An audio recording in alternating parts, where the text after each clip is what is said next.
Well, thanks for the question. For the people online, the question was, as I was growing up with my children, and what guidelines did I use to relate to them about my orientation and divorcing my wife and all of that? Yes, and just everything having to do with morality. Right. So I was raised a devout Catholic, and I was taught to tell the truth. And then I found I wasn't telling the truth to myself about my experience of my own body. So then I went, oh, I guess I have to start telling the truth. The way that it felt was I was a total fraud. Like, oh, you're fraudulent. You've been married 7 years, you have 2 children, but you basically have a fraudulent relationship to your interior. So how can I make that correct?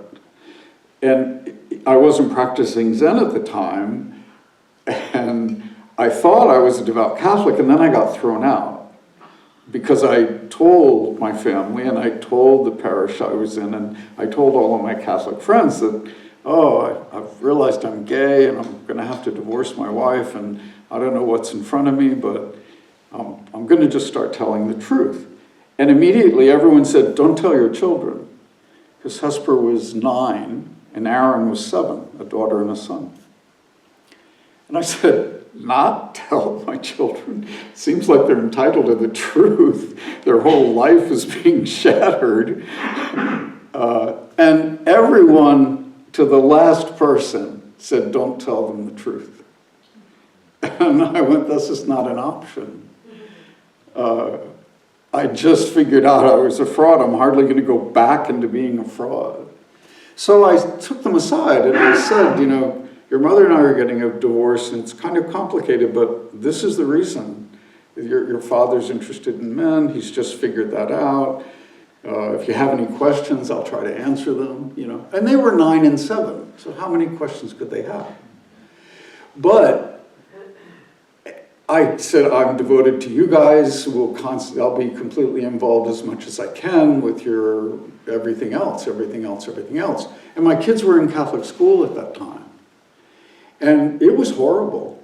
But they trusted me, but the rest of the world just lost its mind, I felt like.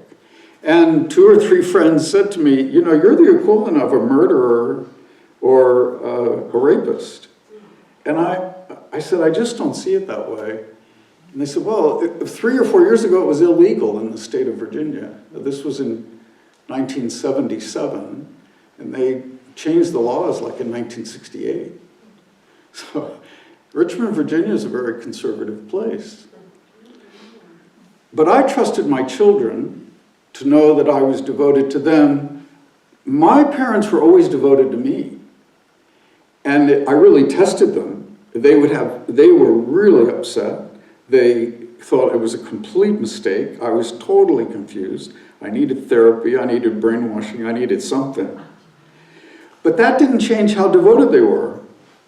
And I said to my mother, as devoted as you are to me, that's how devoted I am to my children. So I'm not going to jeopardize that over this topic. And I said, you've always raised me to tell the truth, you know, to be authentic. So they didn't like hearing it, but they heard it.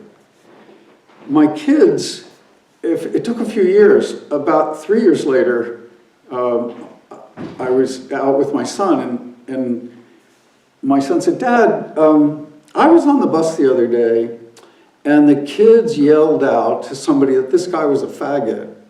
I said, yeah. He said, that's what you are, isn't it? I said, yes, that's a slang word that's very hurtful, but yes, it goes along with men who are interested in other men. He said, I'm not going to tell my friends my dad is a faggot. I said, that's a really good idea, Aaron. Don't tell your friends your father's gay. Maybe your best friend once you really know them, but you could get a lot of heat. So gradually over the years, they relearned. They kind of relearned the ramifications. Because at 9 and 7, that's one thing. At 10 and 12, that's another. At 17 and 15, it's another. Yeah? I was trusting myself even then. And that willingness to trust myself came from my parents. It didn't come from a Zen teacher. My first great question, what is this, came when my sister died. My sister was 16. She had an accident in a Safeway grocery store and she died. About 5 days later, she cracked her skull. And when I saw her in the coffin, I thought, that's not my sister. It wasn't my sister Mary Kay. It's just not her. And that gave me a huge question. Where did she go? You know, where did this great sister, she was younger than me by about 4 years, where did she go? Because that was not her. So the distinction that we're not our bodies was overwhelming, obvious. And then all this fuss about what we do with our bodies, acting like that was even important, when nobody understood what a human being was. And the Catholic Mass, she was in high school, there were 600 high school students in the church. It was like throwing a greeting card on a bonfire when it came to my grief. The grief was not taken care of by this service and this funeral because the question was too great. And nobody was being honest about the question. There was this big fairy tale about what had just happened. And I thought, I don't want to be distracted. So that was my first real question about what is a human being and why are we here?